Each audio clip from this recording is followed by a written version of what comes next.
Education Sunday, విద్యా ఆదివారం.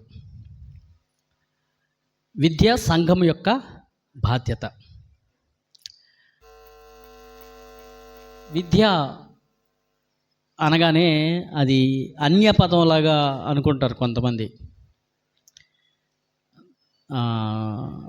ఇంకేం చెప్తారంటే ఎడ్యుకేషన్ అనేది ఆధ్యాత్మికతకు వెలుపల అన్నట్లుగా తెలియక వ్యక్తీకరిస్తూ ఉంటారు కొంతమంది. అనుకోవడానికి లేదు. మనం ఎప్పుడు నేర్చుకోవడానికి సిద్ధ మనసుతో ఉండాలి. ఒక భక్తుడు ఏమన్నాడు తెలుసా? ఎప్పుడైతే మనం నేర్చుకోవడానికి ఆపేస్తామో, నేర్చుకోవడానికి నా దగ్గర ఏమీ లేదు అని అనుకుంటామో, మన పతనం స్టార్ట్ అయినట్టంట, తిరోగమనం.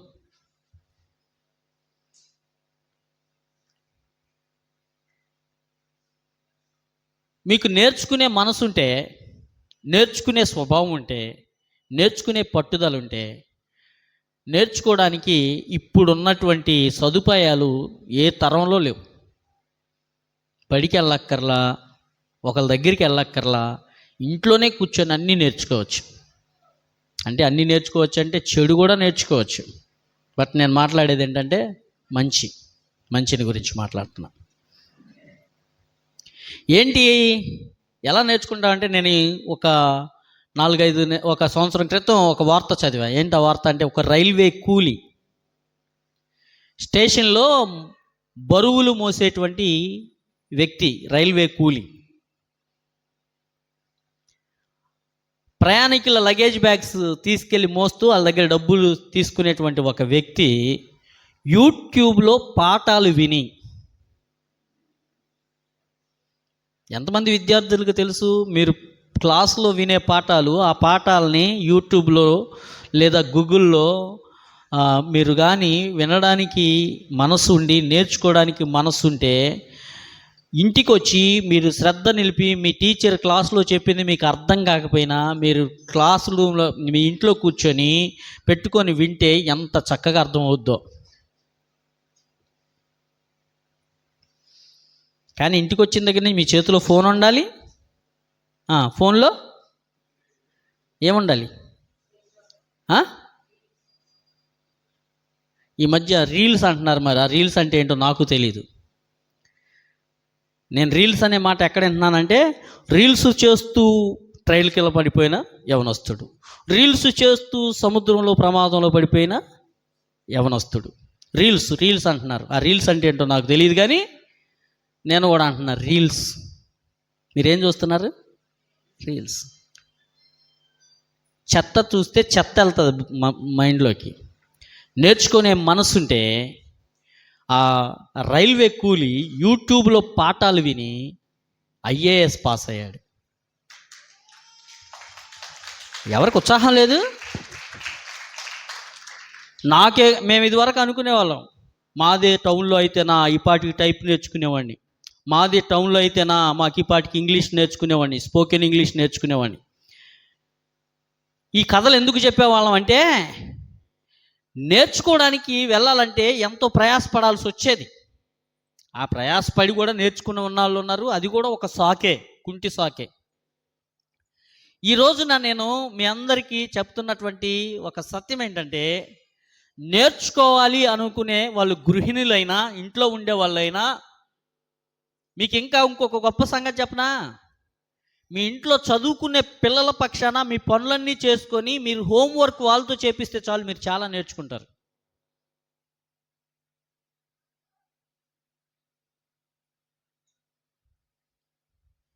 కొంతమంది ముసలోళ్ళు అప్పుడే నా మీద గుర్రుకి ఎక్కడ దాకా పెట్టేసుకున్నారు, ఈ వయసులో మేమేమి నేర్చుకోమని. నేను 10th క్లాసు ఇంటర్మీడియట్ మధ్యలో ఉన్నప్పుడు ఒక పథకం పెట్టారు ప్రభుత్వం వాళ్ళు. ఎవరైనా చెప్పగలరా? దానికి ఒక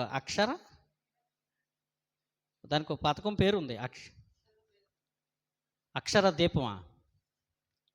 మొత్తానికి మెటీరియల్ ఇచ్చి మనం ఒక టీమ్గా ఏర్పడి పెడితే స్టైఫండ్ లాగా ఇచ్చి ఒక చదువుకున్న వాళ్ళకి అక్కడికి వచ్చే వాళ్ళందరికీ పలకలు, పుస్తకాలు, బలపాలు ఫ్రీగా ఇచ్చి, నేర్చుకోవడానికి లాంతర్లు ఇచ్చి, ఏది దీపాలు, ఆ లాంతర్ స్థానంలో గ్యాస్ లైట్లు ఇచ్చి, ఎవరికి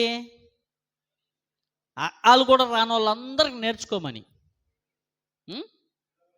ఇళ్ళల్లో. దీన్ని ఎన్జిఓలు, ప్రైవేటు సంస్థలు కూడా చాలామంది ఈ పథకంలో పల్లెల్లోకి చొచ్చుకొని వచ్చి నేర్చుకోమని బతిమలాడారు.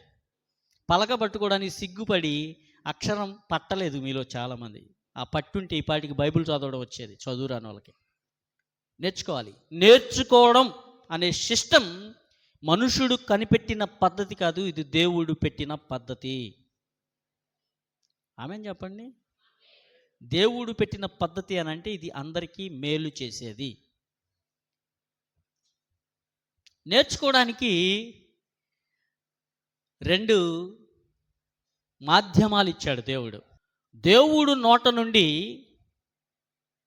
2 వచ్చాయి, అవే మన పాఠ్య పుస్తకాలు అని అన్నాడు. దేవుడు నోట నుండి 2 వచ్చాయి, అవే మన పాఠ్య పుస్తకాలు అని అన్నాడు. ఏంటి దేవుడి నోట నుండి వచ్చిన 2 ఏంటి చెప్పండి?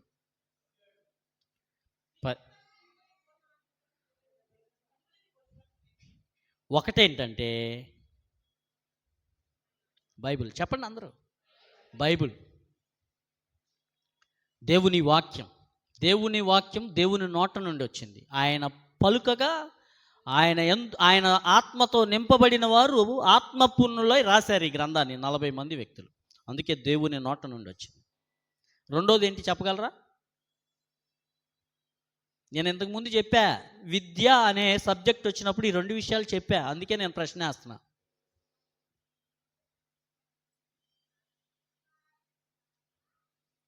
రెండోది ఏంటో తెలుసా? సృష్టి. ఏంటండి సృష్టి అనగా?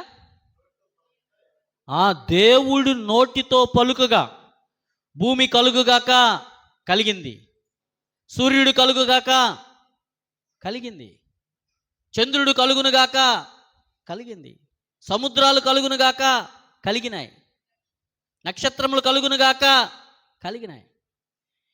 దేవుడు చేసిన సృష్టిని గురించి చదవడమేనా? ఇంకేమైనా కొత్తదేమైనా కనిపెట్టి చదువుతున్నారా?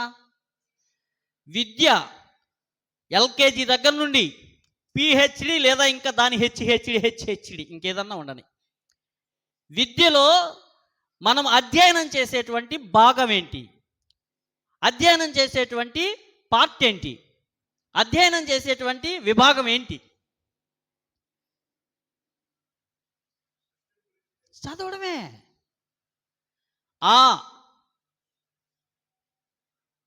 ఎల్కేజీ టీచర్లు చెప్పరేంటమ్మాయి? అమ్మా. అమ్మ అంటే ఎవరు కలుగు చేసింది? యేసయ్య కలుగు చేసింది, దేవుడు కలుగు చేశాడు. ఏ ఫర్ యాపిల్ ఎక్కడి నుండి వచ్చింది? పిహెచ్డి లెవెల్కి వెళ్ళేసరికి యాపిల్లో ఉన్న నిర్మాణం గురించి చదువుతాం. ఏది డాక్టర్స్ ఒకవేళ ఫుడ్ గురించి బాగా అధ్యయనం చేయాలనుకో, పిహెచ్డి చేయాలనుకో, యాపిల్ని కోసి యాపిల్లో ఉన్నటువంటి ఆ కణం ఉంటుంది, ఆ విత్తనం, ఆ నిర్మాణం, వీటిని గూర్చి చదవడం అదొక పెద్ద హై లెవెల్ ఎడ్యుకేషన్. అమ్మ పొట్టలో ఎలా నిర్మాణం జరుగుతుందో ఆ నిర్మాణం, ఆ ఎదుగుదల, వీటన్నిటిని గురించి నేర్పేటువంటి డిపార్ట్మెంట్ని ఏమని పిలుస్తారు? గైనకాలజీ. గర్భం వస్తే ఎవరి దగ్గరికి వెళ్తారు? మా చిన్నప్పుడు ఒకే ఇష్ట ఉండేవాడు, ఎంబీబీఎస్ ఇష్ట. పిహెచ్డి లాంటిది చేయాలంటే దాన్ని సూక్ష్మంగా అధ్యయనం చేయడం. ఏదైతేనేమి 2 విభాగాలు దేవుడిచ్చిందే. నేను నోటి మాటలతో చెప్పడం లేదండి, రాయబడి ఉంది. చూడండి, రోమీలకు రాసిన పత్రిక 1వ అధ్యాయం 18వ వచనం నుంచి చదవండి. రోమీలకు రాసిన పత్రిక 1వ అధ్యాయం. మనం నేర్చుకోవాల్సింది ఏంటంటే సత్యం. సత్యాన్ని అడ్డగించడానికి అనేకమైన విభాగాలు ఉన్నాయి. ఆ సత్యాన్ని అడ్డగించే వారితో మనం అజ్ఞానంలోనికి వెళ్ళిపోతాం.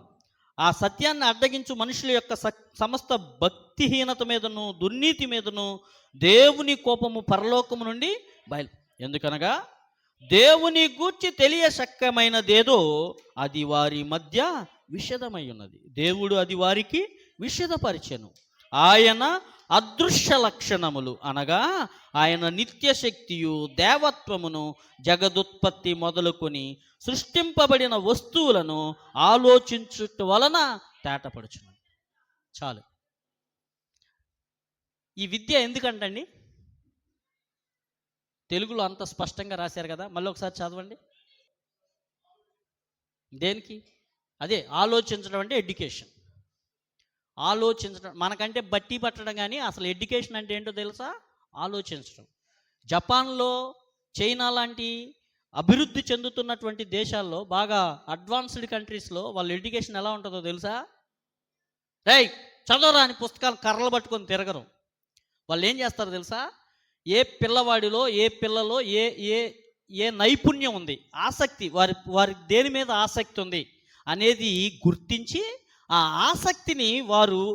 ఆసక్తిని బట్టి వాడు ఒకవేళ కార్లు అంటున్నాడు అనుకో, కార్లు ఆడు ముందు పడేస్తే ఆ పిల్లోడు చిన్నప్పటి నుండే ఆ కారు నిప్పుతాడు, బిగిస్తాడు, దానిలో పార్ట్లు చూస్తాడు. అలా అలా అలా ఏమవుతాడు తెలుసా? వాడు ఒక కొత్త కారును తయారు చేసేవాళ్ళగా తయారు చేసేస్తారు. దేవునికి స్తోత్రం.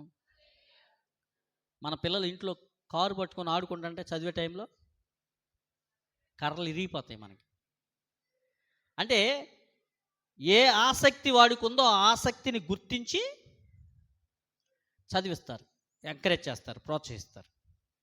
ఇప్పుడు దేవుడట ఈ ఎడ్యుకేషన్ సిస్టమ్ అంతా ఎందుకు ఇచ్చాడు అని చెబుతుందంటే, దేవుని వాక్యం ఏమని చెప్తుందనంటే 20వ వచనంలో ఆయన నిత్య శక్తియు, ఆయన దేవత్వము, ఆయన ఎంత అద్భుతమైన వాడో, ఆయన ఎంత నిజమైన వాడో, ఎంత వాస్తవమైన వాడో, ఆయన ఎంత అద్భుతమైన నిర్మాణాన్ని చేశాడో, ఆయనకున్న నైపుణ్యం, ఆయనకున్నటువంటి ఆ యొక్క ఆలోచన సామర్థ్యం, ఆయనకున్నటువంటి ఆ గుణలక్షణాలన్నీ మనం తెలుసుకొని ఏమనాలంటే దేవుణ్ణి వాట్ ఏ వండర్ఫుల్ గాడ్, దేవా నీకు స్తోత్రం అనడానికి ఎడ్యుకేషన్ ఇచ్చాడు దేవుడు మనకి.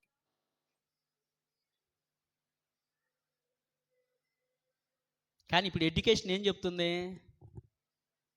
అన్ని అబద్ధాలు రాసుకున్నారు పాఠాల్లో. సృష్టి ఎలా ఏర్పడింది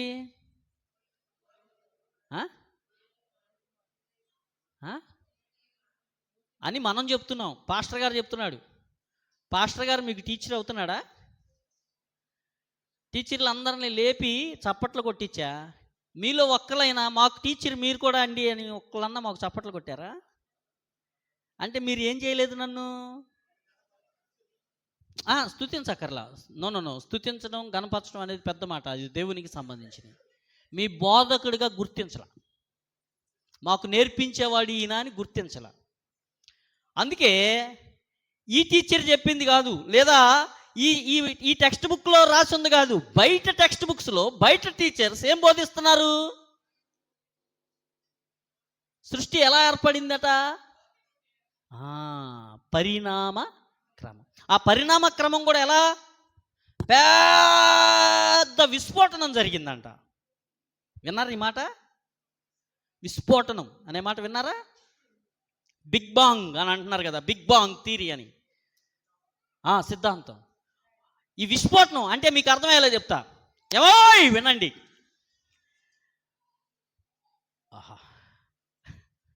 కొంతమందికి అండి ఎంత ప్రేమో, వాళ్ళు ఇలా మీద వేసుకునే వాళ్ళు, అవకాశం ఇస్తే ఇలా కూర్చోవాలి. స్నేహితులందరినీ నేను అభినందిస్తున్నాను. మరింత మీలో స్నేహం అభివృద్ధి పొందునుగాక. కానీ ఆ భంగిమలు చర్చిలో పనికిరావు. ప్రేమ మనోహరం గారు ఏం మాట్లాడుకుంటున్నారు?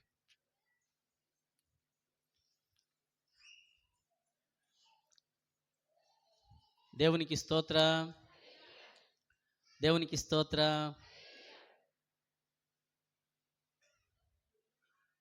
విస్ఫోటనం ఏర్పడింది.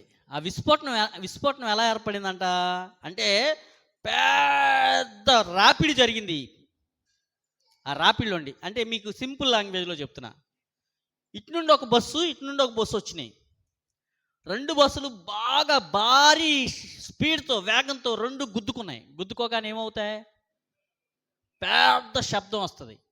ఆ శబ్దానికి కారణం ఏంటంటే రెండు గుద్దుకొని అనేకమైన ముక్కలు ముక్కలుగా, అటు ఒక ముక్క అటు ఒక ముక్క, నలు దిశలో 4 ముక్కలు పడతాయి.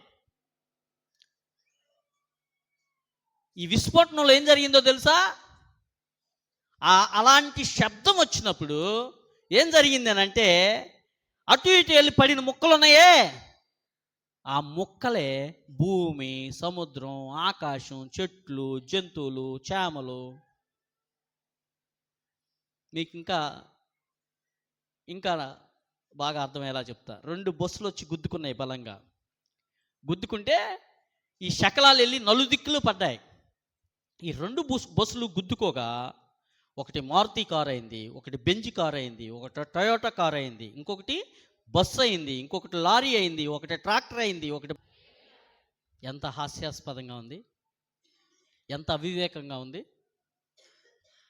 కానీ దేవుడి వాక్యం ఏం చెప్తుందంటే, దేవుని నోట నుండి పలుకగా ఆయన నిత్య శక్తి వలన ఇవన్నీ ఏర్పడ్డాయి. వాటిని అధ్యయనం చేస్తే వావ్, దేవుడు ఎంత గొప్పవాడో, దేవుడు ఎంత బలమైన వాడో, దేవుడు ఎంత కనికరం కలిగిన వాడో, ఎంత జ్ఞానం కలిగిన వాడో అని దేవుణ్ణి మనం స్తుతించకుండా ఉండలేం.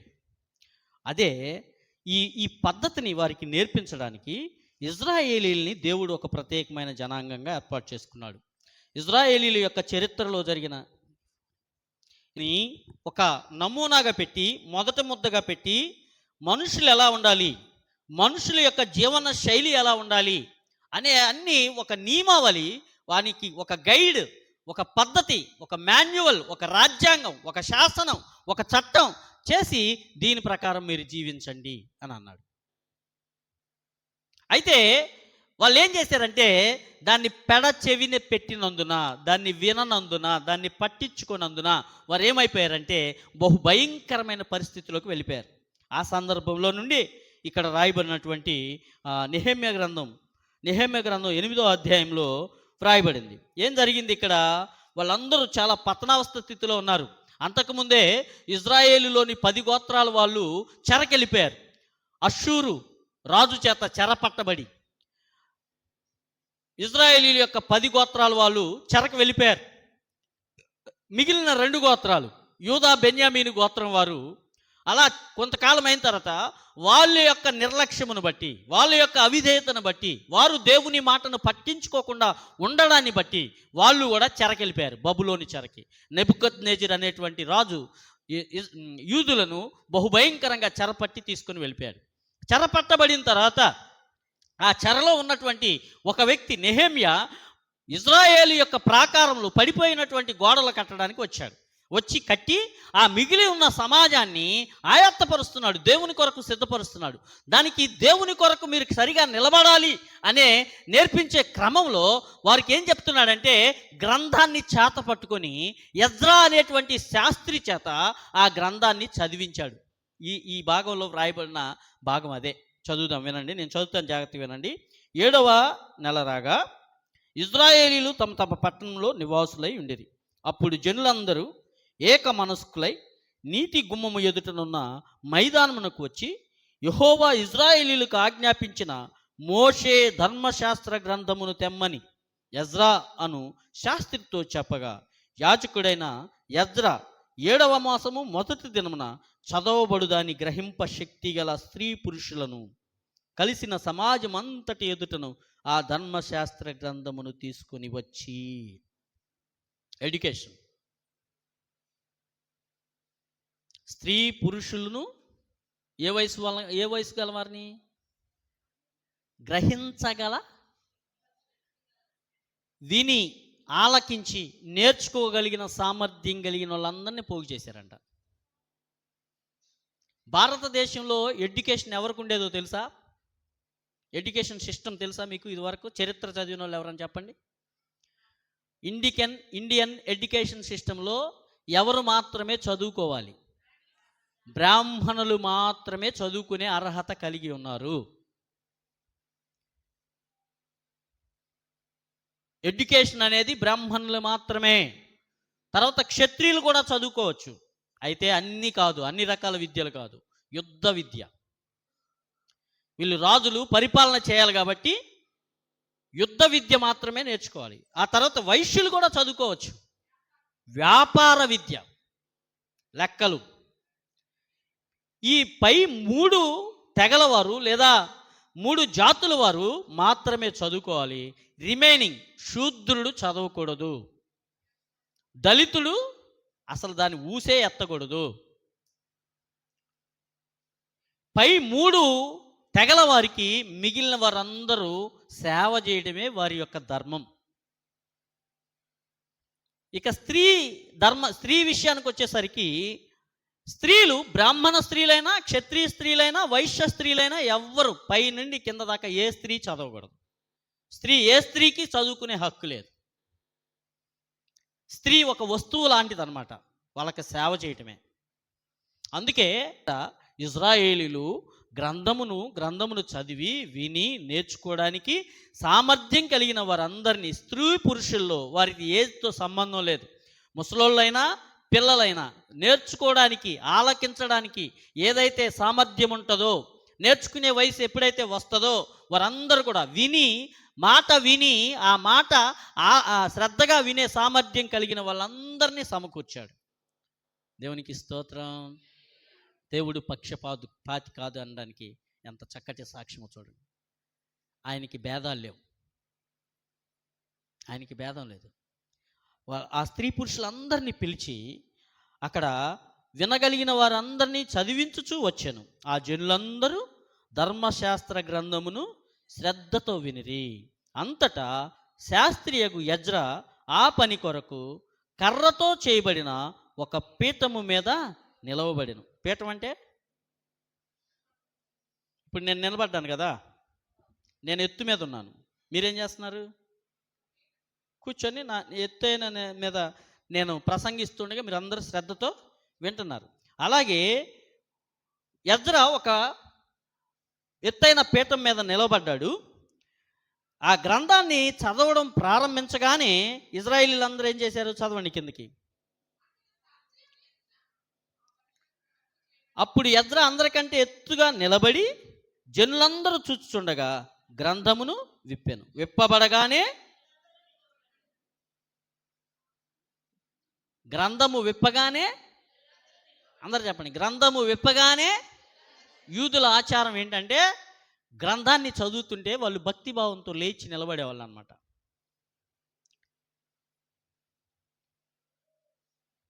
భక్తిభావంతో లేచి నిలబడేవాళ్ళు.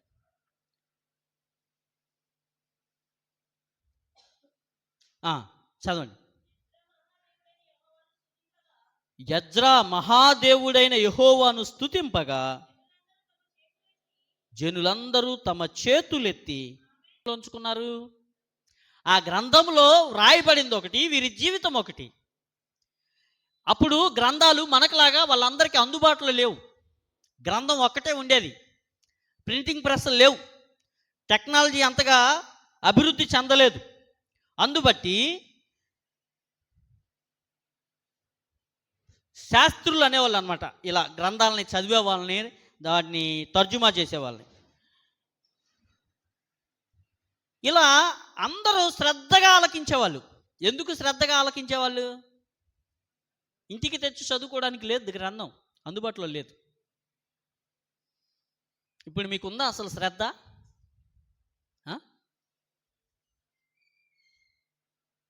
ఒక భక్తుడు ఏమన్నాడు తెలుసా? ఈ గ్రంథం అంట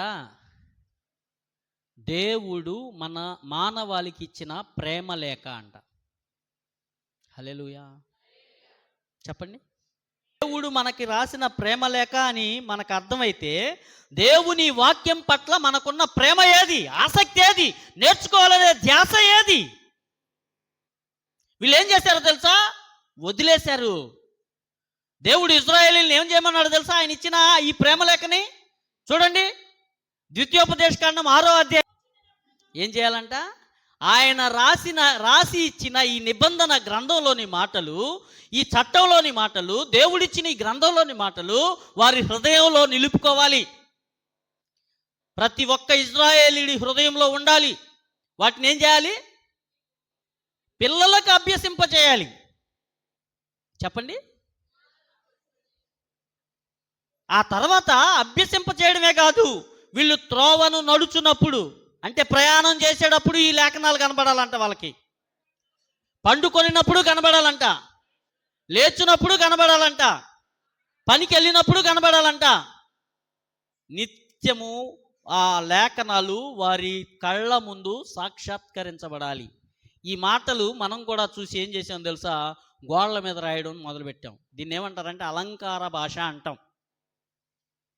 అలంకార భాష అంటాం. గోడల మీద రాసి, క్యాలెండర్ల మీద రాసి ఈ వాక్యం నేదేదో చదువుతాను ఊరికే మంత్రంలాగా అని చెప్పడానికి కాదు. గోడల మీద రాసుకొని అది అలంకారప్రాయంగా ఉండడానికి కాదు ఇక్కడ చెప్పింది. ఇందాక ఒక ప్రేమకుడు, భగ్న ప్రేమకుని గురించి మాట్లాడేనే. ఆయన కళ్ళు మూస్తే ఏం కనబడుతుంది? ప్రేమ లేక కనబడుతుంది. ఆమె మాటలు గుర్తొస్తున్నాయి. తింటే గుర్తొస్తుంది, పని చేస్తే గుర్తొస్తుంది. ఇప్పుడు ఇజ్రాయేలీలతో దేవుడు ఏమంటున్నాడు తెలుసా? నేను ఏ విషయాలైతే మీకు చెప్పానో, ఏ విషయాలైతే రాసి ఇచ్చానో, ఏ లేఖనం అయితే మీకు ఇచ్చానో, అవి మీరు కూర్చున్నప్పుడు, లేచినప్పుడు, ప్రయాణించినప్పుడు, పని చేయనప్పుడు, నిద్రపోవునప్పుడు మీ ఇంట్లో మీకు అది సాక్షాత్కరించబడాలి, కనబడాలి.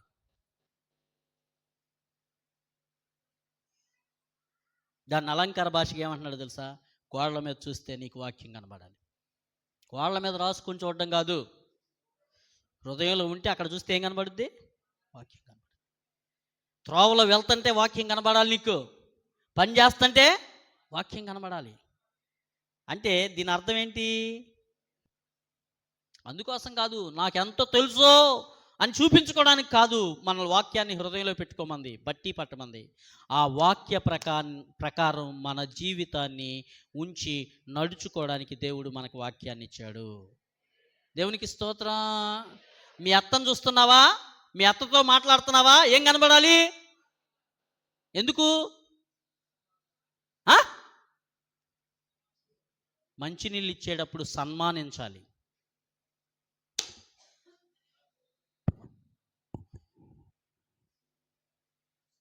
ఎవరైనా తాగుతారండి అసలు బుద్ధున్న వాళ్ళు? ఎలాగా? మా అమ్మాయిని బాగా ఒకటిచ్చి మంచినీళ్ళు తీసుకురా అన్నాను అనుకో, తెస్తుంది. మళ్ళీ కొడతాడేమన్న భయంతో. కానీ తెచ్చి అట్ట పెట్టుద్దో తెలుసా?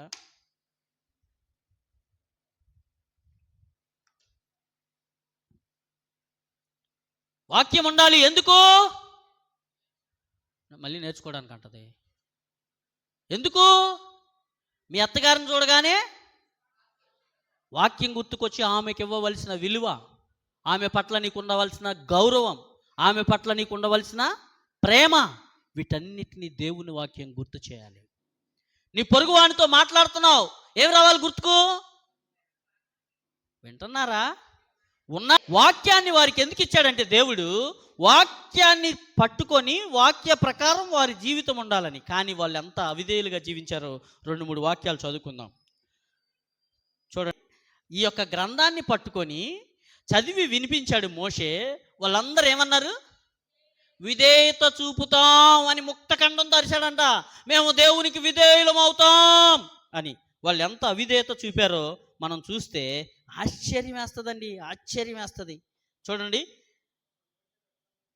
32వ అధ్యాయం, నిర్గమకాండం 32వ అధ్యాయం 7, 8, 9 వచనాలు చదవండి గబగబా. మేము దేవుని మాట వింటాం అని చెప్పిన వాళ్ళు మోషే 40 రోజులు కనబడపోయేసరికి, అరే మోషే వెళ్ళిపోయాడురా, మోషే ఏమైపోయాడో, దేవుడు ఏమైపోయాడో, మనకు అర్జెంటుగా దేవుడు కావాలరా, రండి దేవుని చేసుకుందాం, బంగారం వేయండి.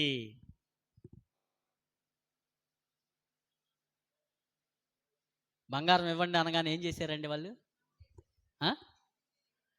ఒలిసి ఇచ్చేసారండి. ఇంట్లో ఉన్న బంగారం అంతా తెచ్చి ఇచ్చేసారు. ఇదేంటో మరి దారుణం, నాకు అర్థం కాదు. తిరుపతి వెళ్ళండి, తిరుపతి వెళ్తే ఎలా ఇస్తారు? నిలువు దోపిడీ. వేసుకున్నదంతా హుండీలో వేసేసి వచ్చేస్తారు. అరే దేవుని చేద్దాం రండిరా అంటే అంట వాళ్ళ ఇళ్ళలో ఉన్న బంగారం అంతా తెచ్చి ఇచ్చేసారు.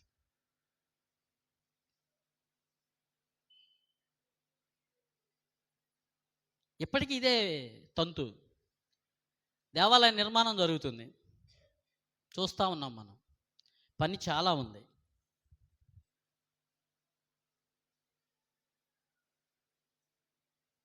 దేవుని పని ఉంది, దేవుని కొరకు నేను ఇవ్వాలి అనే భారం ఎంతమందికి ఉంది?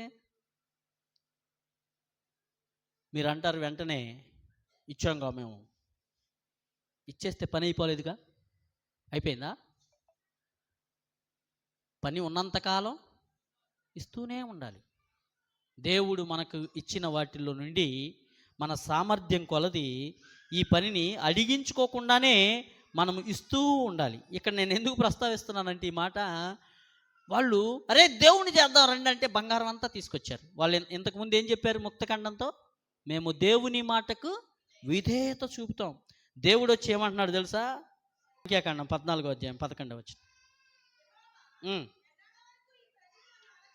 యెహోవా వచ్చి మోషేతో అంటున్నాడు, మోషే, ఎన్నాళ్ళ వరకు ఈ ప్రజలు నన్ను అలక్ష్యం చేయుదురు? ఇందాకేమన్నారండి? ఇందాకేమన్నారు? ప్రజలందరి ముందు ఆ గ్రంథం వినిపించి దేవుని మాటకు మీరు విధేయత చూపుతారా? అందరూ ముక్తకంఠంతో ఏమన్నారు? విధేయులమై ఉంటాం అని అన్నారు. దేవుడు వచ్చి ఏమని మొత్తుకుంటున్నాడు ఇప్పుడు? మోషే, ఎన్నాళ్ళ వరకు వీళ్ళు నా మాటను అలక్ష్యం చేయుదురు, అలక్ష్యం చేయుదురు, అలక్ష్యము చేయుదురు. తర్వాత ఎందుకు ఆయన మాటకు లోబడాలి అని అంటే అది సత్యం. అదేం చేస్తుంది అని అంటే వినేవారికి, విధేయత చూపేవారికి క్షేమాన్ని తీసుకొస్తుంది. వినేవారికి, విధేయత చూపేవారికి ఆరోగ్యాన్ని ఇస్తుంది. వినేవారికి, విధేయత చూపేవారికి భవిష్యత్తు యొక్క భరోసాని ఇస్తుంది. కానీ వీళ్ళు ఏం చేస్తున్నారంటే పైకి వింటామంటున్నారు, నోటితో మాట్లాడుతూ నొసటితో ఎక్కిరిస్తారంటారు చూసారా? అలా ఉంది వీళ్ళ వైఖరి. ఇలా మనం చెప్పుకుంటూ వెళ్తే ఇజ్రాయేలీలు దేవునికి అవిధేయత చూపిన సందర్భాలు ఎన్నో ఎన్నో ఉన్నాయి. ఈ అవిధేయతను అంతటినీ గ్రహించి వాళ్ళ జీవితాలంతా కాలిపోయిన తర్వాత మరలా ఈ గ్రంథాన్ని వింటున్నప్పుడు వాళ్ళందరట ముఖమును నేలను మోపి ఏడ్చుచూ ఉన్నారంట. మరలా నెహెమ్యా శాస్త్రి వచ్చి ఇది దేవుడు మన జీవితాల్లో ఉజ్జీవం పుట్టించిన రోజు, ఆయన వైపు తిప్పుకున్న రోజు, మనం ఏడవద్దు సంతోషిద్దామని ఎంత చెప్పినా వాళ్ళ దుఃఖం ఆగట్లేదంట. అంటే దేవుని ఎదుట వారు ఎంత ఘోరంగా ప్రవర్తించారో వారికి తెలియచేసింది ఈ ఎడ్యుకేషన్, ఈ గ్రంథం. విద్య ఏం చేయాలని అంటే దేవుడు ఎంత గొప్పవాడో తెలుసుకొని ఆయన పట్ల మనం ఎలాగో జీవించాలో నేర్పేదే విద్య. ఆయన మాట ప్రకారం మన జీవితం లేనప్పుడు, అలా లేనప్పుడు, ఆ తప్పు మనకు తెలిసినప్పుడు పశ్చాత్తాపంతో కుళ్ళి కుళ్ళి ఏడ్చేటట్లుగా చేస్తుంది దేవుని వాక్యం, విద్య. విద్య. నా ప్రియమైన దేవుని బిడ్డలారా, విస్తరించి మాట్లాడడం లేదు, నేను ముగిస్తున్నాను.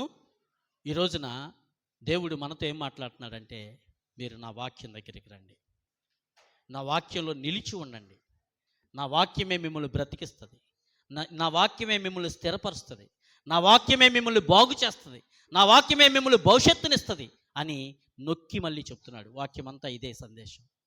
119వ కీర్తన 43వ వచనం చదవండి.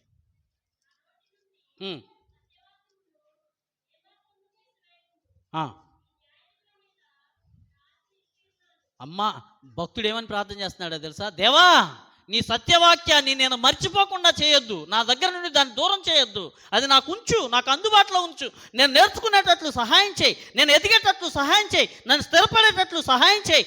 ఎలా అనగా నేను నీ మాటే నన్ను బాగు చేసేదని నాకు అర్థమైంది, నీ మాటే నన్ను స్థిరపరిచేదని అర్థమైంది, నీ మాటే నా భవిష్యత్తు అని నాకు అర్థమైంది. నీ మాటను నేను నమ్ముకొని ఉన్నాను. నా నోట నుండి సత్యవాక్యమును ఏమాత్రము తీసివేయకు. నీ న్యాయ విధుల మీద నా ఆశ నిలిపి ఉన్నాను. నేను నిత్యము దానిని అనుసరించదును. నేను నీ ఉపదేశములను వెదకువాడను, నిర్బంధము లేక నడుచుకొందును. దేని ప్రకారం నడుచుకోవాలంట?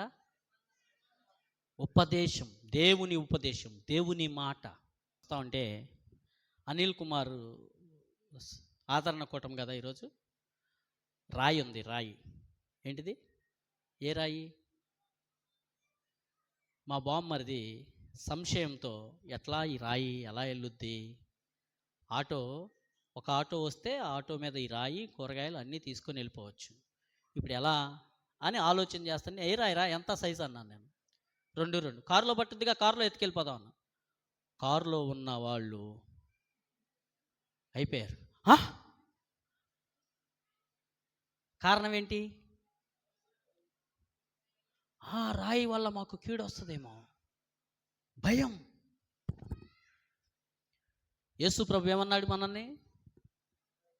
జీవితకాలమంతా మరణ భయము చేత దాస్యములకు లోబడిన వారిని విడిపించుటకు నేను రక్త మాంసాల్లోనికి వచ్చాను. హల్లెలూయా.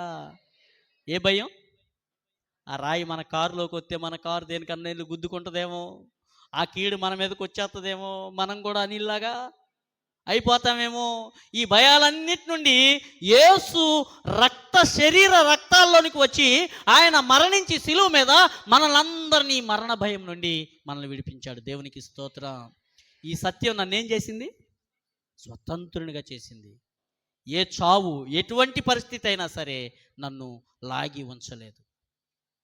ఎందుకంటే సత్యం అర్థమైంది నాకు, దేవుని వాక్యం అర్థమైంది. తురకపాలెం అని గుంటూరు దగ్గర 30 మంది చనిపోయారంట ఇప్పటికి. ఏ వ్యాధో తెలీదు, ఏ ఏ ఏ ఏ రకమైనటువంటి బ్యాక్టీరియా ఫామ్ అయ్యి వాళ్ళని మరణాలకి తీసుకెళ్తామో తెలుసు. వారానికి 2-3 చచ్చిపోతున్నారంట. ఏం చెప్పుకుంటున్నారు తెలుసా? హిందువులు ఏదో బొడ్డురాయి పండగ ఏదో చేసుకున్నారంట. ఆ సందర్భంగా అటొక రాయి ఇటొక రాయి పాతి పెట్టారంట. ఆ రాయి దాటటం వల్ల మా వాళ్ళు అందరూ చచ్చిపోతున్నారని వాళ్ళ మీద అభియోగం మోపుతున్నారు. వాస్తవమే అనుకుందాం, వాస్తవమే అనుకుందాం. ఆ కీడు మన మీదకి వచ్చింది అనుకుందాం. ఇప్పుడు మన దేవుడు మనతో ఏం చెప్పాడు? అరే, మీరు నన్ను నమ్మారా, నా చేతిలో మీరు భద్రపరచబడి ఉన్నారా, మీ మీదకి ఏ ఉపద్రవమైనా, ఏ రాబోయే క్షమైనా, ఏ తెగులైనా, ఏదైనా సరే నన్ను దాటుకొని రావాలి. నా చేతిలో నుండి నిన్ను తీసుకునే దమ్ము ధైర్యం చెప్పరే ఎవ్వడికి. ఆ విశ్వాసం మనకుందా లేదా? ఉందా లేదా? చచ్చు క్రైస్తవులు మీరు. ఎందుకు అంటున్నాను తెలుసా? రేపొద్దున నట్టింట్లో పోయి పెట్టి పాలు పొంగి అని మీ పెద్దోళ్ళు చెప్తే చచ్చినట్టు మా పాస్టర్ గారు జయరాజు గారు మంచోడు కాదు, ముందు ముఖం మీద తిడతాడు, ఆయన వెళ్ళండి అని వచ్చి ఆయన సెలవు అయిన తర్వాత పక్కగా పాలరాతి రాయేసుకుని ఇంటి నిండా చక్కటి రంగులు వేసుకున్నా కానీ, ఇంట్లో పొగొస్తుందని తెలిసినా కానీ కట్టెలు పొయ్యి నట్టింట్లో పెట్టి కట్టెలు పెట్టి ఉఫ్ఫు ఉఫ్ఫు ఉఫ్ఫు అని ఊది ఏం చేస్తారు? దేనికి? అగ్నిదేవతకి నైవేద్యం వండుకోండి, పాలు పెట్టుకోండి, ఆడపడుచును పిలవండి, బంగారు గిన్నె తెమ్మనండి. గిన్నెలో తప్పు లేదు, పొయ్యిలో తప్పు లేదు, పాలు పోసి బెల్లం వేసి పాయాసం వండడంలో తప్పు లేదు. కానీ నట్టింట్లో పొయ్యి పెట్టి పాలు పొంగిచ్చి పొంగు పొంగు అని అనడం తప్పు. ఎప్పుడు మీకు ఒక వంటగది ఇచ్చాడుగా దేవుడు, ఆ వంటగదిలో పెట్టుకోండి, స్టవ్ వెలిగించుకోండి, మీ ఆడపడుస్తూనే చేపించండి ఆ పని. మీ ఆడపడుచు అబ్బా మా అన్నింట్లో నాకు ఎంత ఆధిక్యత అని మైమరిచిపోద్ది. ఆ కారణం చేత ఒక బస్తా బియ్యం, కందిపప్పు, వేడిశనగపప్పు, ఆమె స్థాయిని బట్టి ఏదంటే అది తెచ్చిపడేది. మీకు సంగతి చెప్తున్నాను వినండి వదినలందరికీ. ఏ ఆడపడుచు కూడా తన అన్నదో తమ్ముడిదో తీసుకెళ్తాం. నిజమైన ఆడపడుచు తన ఆయన మీద పోట్లాడి ఎంతో కొంత ఇక్కడికి తీసుకురావాలని చూస్తుంది. కాబట్టి మంచి సంబంధాలు పెట్టుకోండి. నీది పోదు, నీకేమవుద్ది? వస్తుంది. నీది పోదు, నీకు వస్తుంది. చెప్పండి.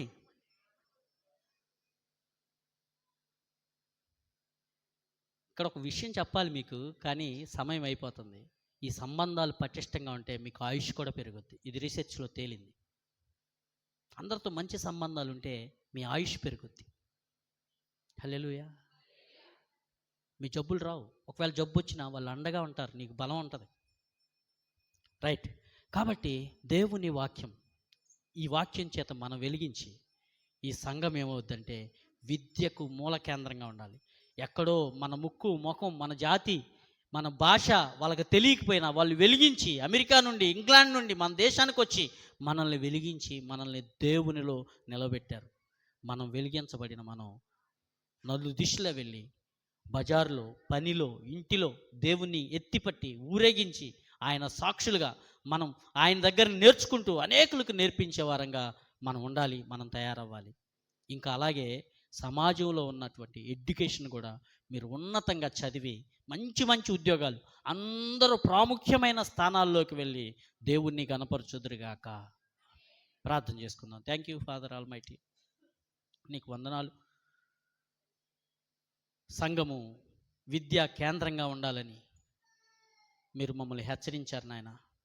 మేము నీ వాక్యాన్ని తీసి పక్కకు పెట్టి లోక పద్ధతులు, లోక ఆశల్లో చిక్కుకొని మేము కునారిల్లుతున్నామేమో, దయతో మమ్మల్ని క్షమించండి నాయన. నీ విమోచన సాధనాలుగా వెలిగింపబడిన వారంగా, వెలిగించబడిన మా జీవితాలను అనేకులకు మాదిరికరంగా ఉండనట్లు సహాయం చేయగలరని యేసయ్య నామములో ప్రార్థిస్తున్నాను తండ్రి, ఆమేన్. అందరం లేచి నిలబడి ఉండగా